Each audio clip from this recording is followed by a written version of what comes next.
My mother-in-law spent 3 years trying to convince her son that I was a gold digger who trapped him into marriage.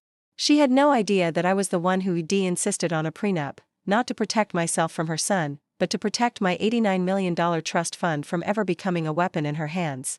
And now, in a lawyer's office on the 37th floor of a Manhattan high-rise, she was about to discover exactly who she'd been trying to destroy.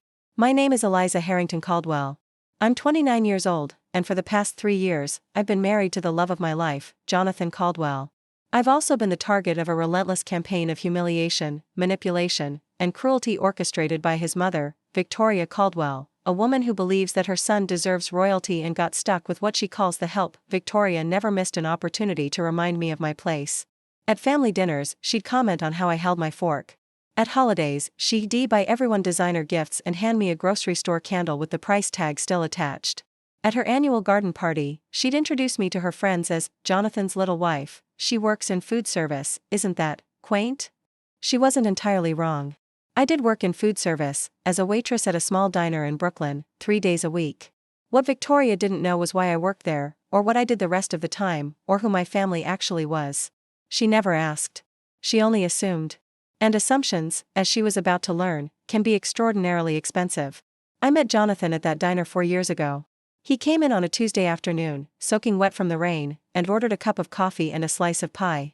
He was polite to me, genuinely polite, not the performative politeness of someone who sees waitstaff as beneath them. He asked my name. He asked about my day. He left a 50% tip and came back the next day. And the next day. And the next. By the end of the month, he'd asked me out.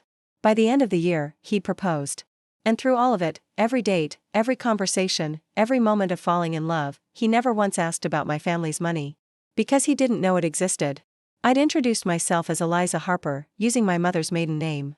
I lived in a modest apartment in Brooklyn, drove a 10-year-old Honda, and worked 3 shifts a week at a diner that paid $15 an hour plus tips. To Jonathan, I was exactly what I appeared to be, a woman working her way through life with nothing but her own 2 hands. He fell in love with that woman. And that's exactly what I'd wanted. You see, my real name is Eliza Harrington. My father, William Harrington, founded Harrington Industries, a manufacturing conglomerate that supplies components to every major tech company in North America. When he passed away 6 years ago, he left the company to a board of directors, a charitable foundation in his name, and a trust fund in mine worth $89 million. I'd spent my early 20s watching wealthy men pursue me for my last name, watching friends betray me for access to my connections, watching people smile to my face while calculating my net worth behind my eyes. By the time I was 25, I was exhausted by the performance of it all. So I'd stepped away. I'd moved to Brooklyn, taken a job at a diner owned by my late mother's best friend, and started living the anonymous life I'd always craved. I volunteered at a youth literacy program. I took art classes at a community center. I made friends who liked me for my personality, not my portfolio. And then I met Jonathan, and I decided to find out if real love was possible, love based on who I was, not what I had. I told him the truth 3 months into our engagement. I'd been terrified, certain that knowing about the money would change everything, would make him look at me differently, would poison what we had. Instead, he'd laughed. I fell in love with a waitress who argues about books and burns toast and cries at dog commercials, he'd said. I don't care if you're secretly a billionaire. I just care that you're you. Then he'd paused. But maybe don't tell my mother just yet. She's a lot. And I'd rather she didn't have any excuse to pretend she approved of you all along. I'd agreed. It was our secret, one we kept for 3 years while Victoria Caldwell made my life a living hell. The divorce ambush came on a Wednesday afternoon. Victoria had called, insisting I meet her for lunch at a restaurant in Midtown. Just the 2 of us, she'd said sweetly. It's time we got to know each other better. I should have known it was a trap. Victoria had never wanted to get to know me better. Victoria wanted me gone. When I arrived at the restaurant, she wasn't alone. Seated beside her was a man in an expensive suit with a leather briefcase and the cold eyes of someone who charged $800 an hour. Across from them was Jonathan's sister, Penelope, looking uncomfortable but resolute. Sit down, Eliza, Victoria commanded. We need to discuss your marriage. Where's Jonathan? Jonathan doesn't need to be here for this. This is a conversation between women. She smiled, the kind of smile that preceded a knife between the ribs. This is Gregory Palmer, one of the finest divorce attorneys in New York. And these, she slid a folder across the table, are your divorce papers. I didn't touch the folder. I'm not signing anything, Victoria. You will if you know what's good for you. She leaned forward, her voice dropping to a venomous whisper. I've tolerated you for 3 years because Jonathan was infatuated. But infatuation fades, and reality sets in. You're a waitress. A nobody. You contribute nothing to this family except embarrassment. I love your son. And he loves me. Love. She laughed bitterly. Love doesn't pay for the lifestyle my son deserves. Love doesn't give me grandchildren worthy of the Caldwell name. Love doesn't change the fact that you are fundamentally beneath us. Victoria, sign the papers, or I'll destroy you. Her voice went ice cold. I have connections you can't imagine. I can make sure you never work in the city again. I can make sure everyone knows you trapped my son into marriage. I can make your life so miserable you'll wish you'd never heard the Caldwell name. Gregory Palmer cleared his throat. Mrs. Caldwell has retained my services to ensure this separation proceeds efficiently. Given that you brought no assets to the marriage and your prenuptial agreement clearly states, you've seen the prenup? I interrupted. I've reviewed the summary Mrs. Caldwell provided. I almost smiled. Of course she'd only given him a summary. The full document told a very different story. I'd like my own attorney present before I sign anything, I said calmly. You can't afford an attorney, Victoria snapped. You can barely afford your rent. Nonetheless, I'd like representation. I'm sure Mr. Palmer would agree that's my legal right. Gregory Palmer, to his credit, looked mildly uncomfortable. She's not wrong, Mrs. Caldwell. Proceeding without opposing counsel could create issues down the line. Victoria's jaw tightened. Fine. 1 week. But if you think dragging this out will change anything, you're even stupider than I thought. I stood, leaving the divorce papers untouched on the table. 1 week, I agreed. I'll have my attorney contact Mr. Palmer to arrange a meeting. As I walked out, I heard Victoria mutter to Penelope, she's probably going to find some legal aid lawyer. This will be over before it begins. I smiled all the way to the elevator. That evening, I told Jonathan everything. He was furious, not at me, but at his mother. He wanted to confront her immediately, to cut her off entirely, to make clear that her behavior was unacceptable. Let me handle this, I said, taking his hands. Your mother has spent 3 years treating me like dirt because she thinks I'm powerless. She's never going to respect me until she understands exactly who she's dealing with. What are you planning? A meeting? With lawyers. The full prenuptial agreement. And every document proving exactly who I am and what I'm worth. Jonathan grinned, the same grin he'd had when he first asked me out at the diner. Can I at least be there to watch? I'm counting on it. The next morning, I called Harrison Wright, the senior partner at Wright, Morrison and Associates, the law firm that had handled my family's affairs for 30 years. Harrison had known me since I was a child. He'd managed my father's estate, structured my trust fund, and personally drafted the prenuptial agreement Victoria was now trying to use against me. Eliza. His voice warmed immediately when his assistant put me through. It's been too long. How's married life treating you? That's actually why I'm calling. I need your help with something. I explained the situation. When I finished, Harrison was quiet for a long moment.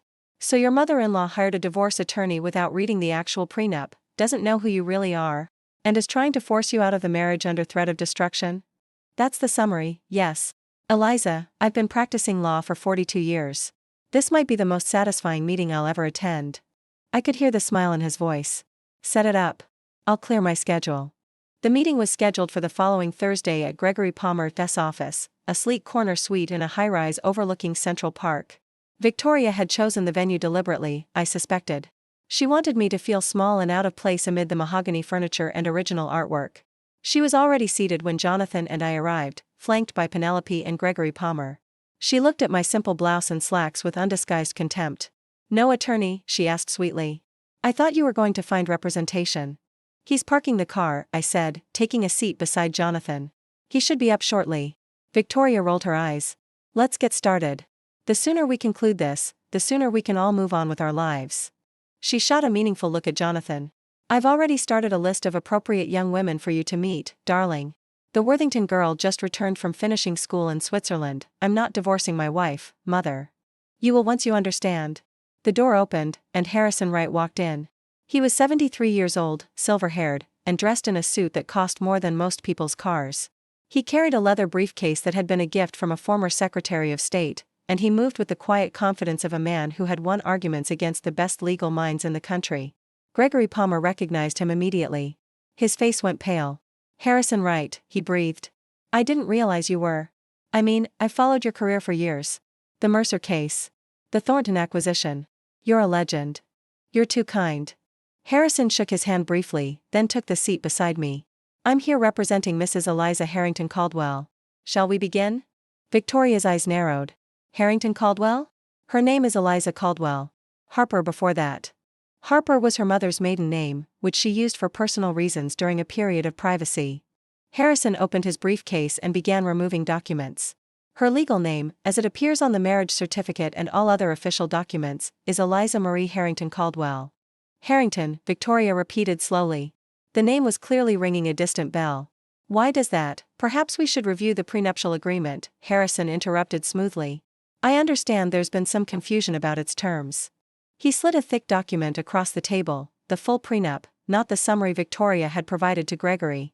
Mrs. Caldwell, I understand you've been operating under the assumption that this agreement protects your son's assets in the event of divorce. That is, not accurate. Gregory Palmer was already reading, his frown deepening with each page. This prenup, this protects the wife's assets.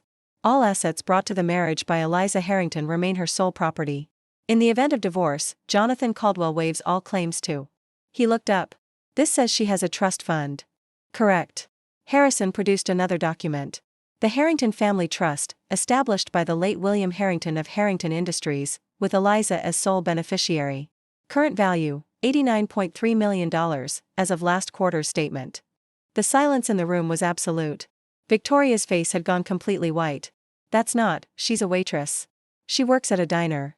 She drives a Honda. She works at a diner owned by a family friend because she enjoys the work and values living a normal life, Harrison corrected. She drives a Honda because she finds flashy displays of wealth distasteful. And she never told you about her inheritance because, he glanced at me, she wanted to know if your son would love her for herself, not her money. Jonathan squeezed my hand under the table. Additionally, Harrison continued, I should note that Harrington Industries, the company founded by Eliza's late father, supplies manufacturing components to several companies in which the Caldwell family holds significant investments. Your husband's portfolio, Mrs. Caldwell, includes approximately $2.4 million in stocks that depend directly on Harrington Industries' continued operation.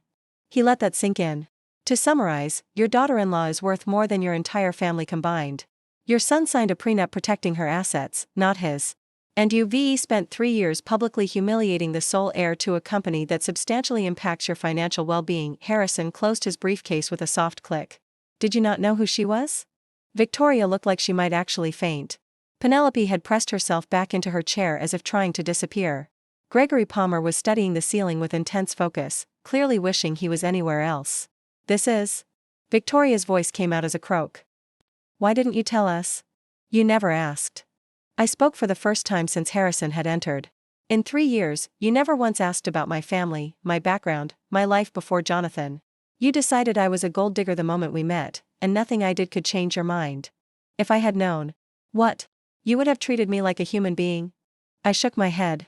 That's exactly why I didn't tell you. I wanted to see who you really were, and you showed me. Every snide comment. Every grocery store candle.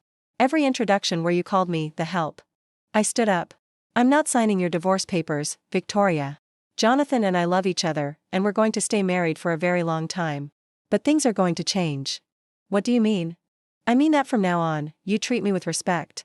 Not because I have money, because I'm your son's wife and I deserve basic human dignity. No more snide comments. No more comparing me to other women. No more attempts to destroy my marriage. And if I don't? I glanced at Harrison, who nodded slightly. Harrington Industries is currently evaluating its supplier relationships with several companies in your husband's portfolio. It would be a shame if those partnerships were to dissolve. Additionally, the Harrington Foundation's annual gala is the most exclusive event on the East Coast social calendar. I believe you've been trying to secure an invitation for years. Victoria's face went from white to red. She'd been begging for an invitation to that gala for as long as anyone could remember. It was the crown jewel of social achievement, and she'd never known that her own daughter-in-law controlled the guest list. That's blackmail, she whispered. That's consequences, I corrected.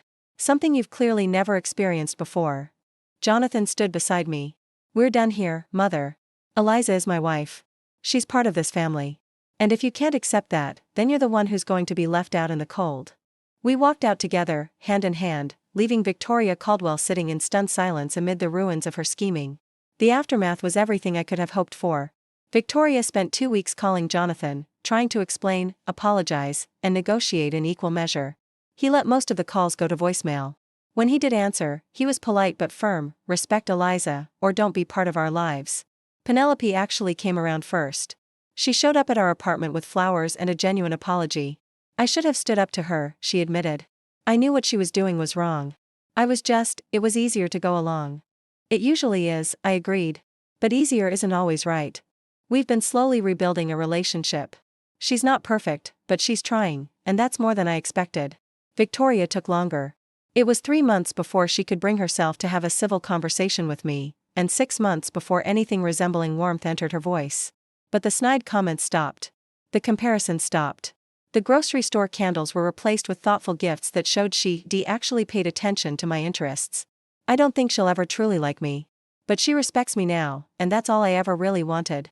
Last month, I attended the Harrington Foundation Gala with Jonathan by my side. It was my first public appearance as Eliza Harrington since I stepped away from that world 8 years ago. Victoria was there too, finally, after years of trying. She walked through the door, saw the banner with my family's name, saw me standing beside the foundation's board of directors, and nearly dropped her champagne glass. I smiled and waved her over. "Welcome to our gala, Victoria. I hope you enjoy yourself." The look on her face was worth 3 years of grocery store candles. I still work at the diner 3 days a week. I still drive my Honda. I still live the quiet, anonymous life I chose for myself all those years ago. But now, when Victoria Caldwell introduces me at family events, she doesn't call me the help anymore. She calls me our Eliza, of the Harringtons. And I smile every time, because I know the truth. She didn't start respecting me because of my last name or my trust fund. She started respecting me because I refused to be destroyed. My mother-in-law thought I was too poor to deserve her son. She tried to force me out with divorce papers and threats. The Prenup lawyer found an $89 million trust fund she never knew existed. And now she brags about me at every party she attends. Funny how money changes people's opinions. But it never changed mine. And that's the only thing that matters.